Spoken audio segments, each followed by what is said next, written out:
Pride and Prejudice Chapter 25. After a week spent in professions of love and schemes of felicity, Mr. Collins was called from his amiable Charlotte by the arrival of Saturday. The pain of separation, however, might be alleviated on his side by preparations for the reception of his bride, as he had reason to hope that shortly after his next return into Hertfordshire, the day would be fixed that was to make him the happiest of men. He took leave of his relations at Longbourn with as much solemnity as before, wished his fair cousin's health and happiness again, and promised their father another letter of thanks. On the following Monday, Mrs. Bennet had the pleasure of receiving her brother and his wife, who came, as usual, to spend the Christmas at Longbourn. Mr. Gardiner was a sensible, gentlemanlike man, greatly superior to his sister, as well by nature as education. The Netherfield ladies would have had difficulty in believing that a man who lived by trade, and within view of his own warehouses, could have been so well-bred and agreeable. Mrs. Gardiner, who was several years younger than Mrs. Bennet and Mrs. Phillips, was an amiable, intelligent, elegant woman, and a great favorite with her long-born nieces. Between the two eldest and herself especially, there subsisted a very particular regard. They had frequently been staying with her in town. The first part of Mrs. Gardiner's business, on her arrival, was to distribute her presents and describe the newest fashions. When this was done, she had a less active part to play. It became her turn to listen. Mrs. Bennet had many grievances to relate, and much to complain of. They had all been very ill-used since she last saw her sister. 2 of her girls had been on the point of marriage, and after all there was nothing in it. "I do not blame Jane," she continued, "for Jane would have got Mr. Bingley if she could. But, Lizzie, oh sister, it is very hard to think that she might have been Mr. Collins's wife by this time, had not it been for her own perverseness. He made her an offer in this very room, and she refused him. The consequence of it is, that Lady Lucas will have a daughter married before I have, and that Longbourn estate is just as much entailed as ever. The Lucases are very artful people, indeed, sister. They are all for what they can get. I am sorry to say it of them, but so it is. It makes me very nervous and poorly, to be thwarted so in my own family, and to have neighbors who think of themselves before anybody else. However, your coming just at this time is the greatest of comforts, and I am very glad to hear what you tell us of long sleeves." Mrs. Gardiner, to whom the chief of this news had been given before, in the course of Jane and Elizabeth's correspondence with her, made her sister a slight answer, and, in compassion to her nieces, turned the conversation. When alone with Elizabeth afterwards, she spoke more on the subject. "It seems likely to have been a desirable match for Jane," said she. "I am sorry it went off, but these things happen so often. A young man, such as you describe Mr. Bingley, so easily falls in love with a pretty girl for a few weeks, and, when accident separates them, so easily forgets her, that these sort of inconstancies are very frequent." "An excellent consolation in its way," said Elizabeth. "But it will not do for us. We do not suffer by accident. It does not often happen that the interference of friends will persuade a young man of independent fortune to think no more of a girl whom he was violently in love with only a few days before.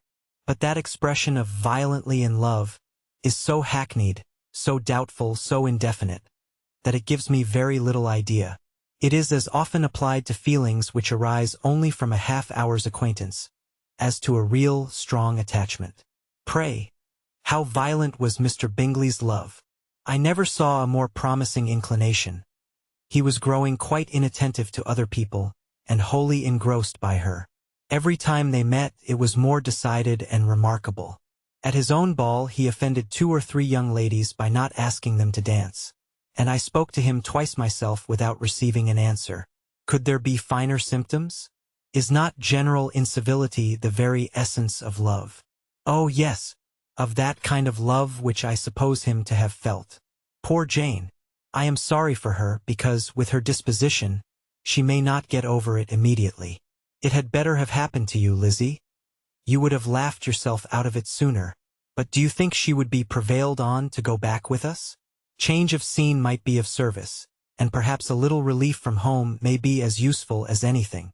Elizabeth was exceedingly pleased with this proposal, and felt persuaded of her sister's ready acquiescence.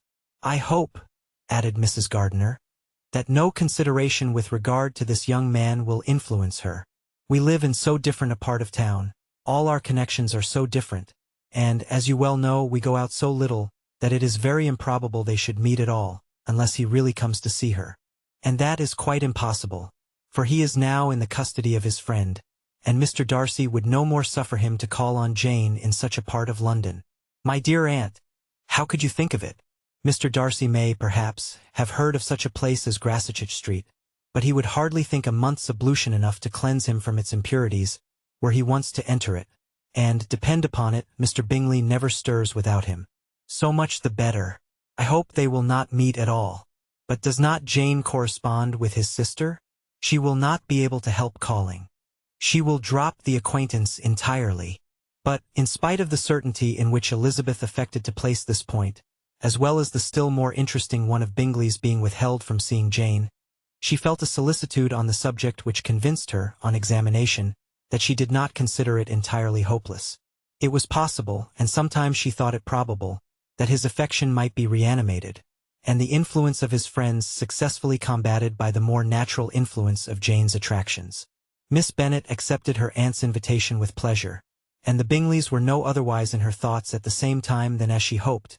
By Caroline's not living in the same house with her brother, she might occasionally spend a morning with her, without any danger of seeing him. The Gardiners stayed a week at Longbourn, and what with the Phillipses, the Lucases, and the officers, there was not a day without its engagement.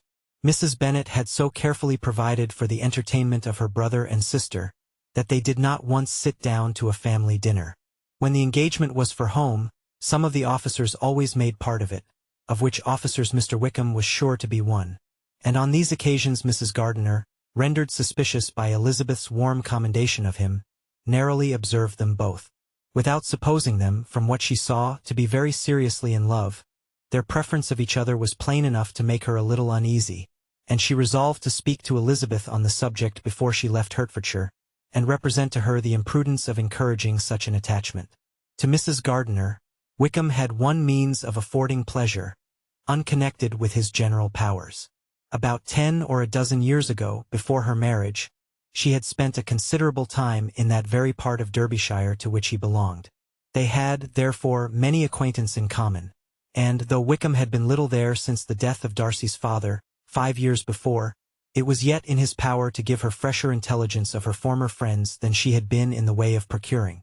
Mrs. Gardiner had seen Pemberley, and known the late Mr. Darcy by character perfectly well. Here, consequently, was an inexhaustible subject of discourse. In comparing her recollection of Pemberley with the minute description which Wickham could give, and in bestowing her tribute of praise on the character of its late possessor, she was delighting both him and herself.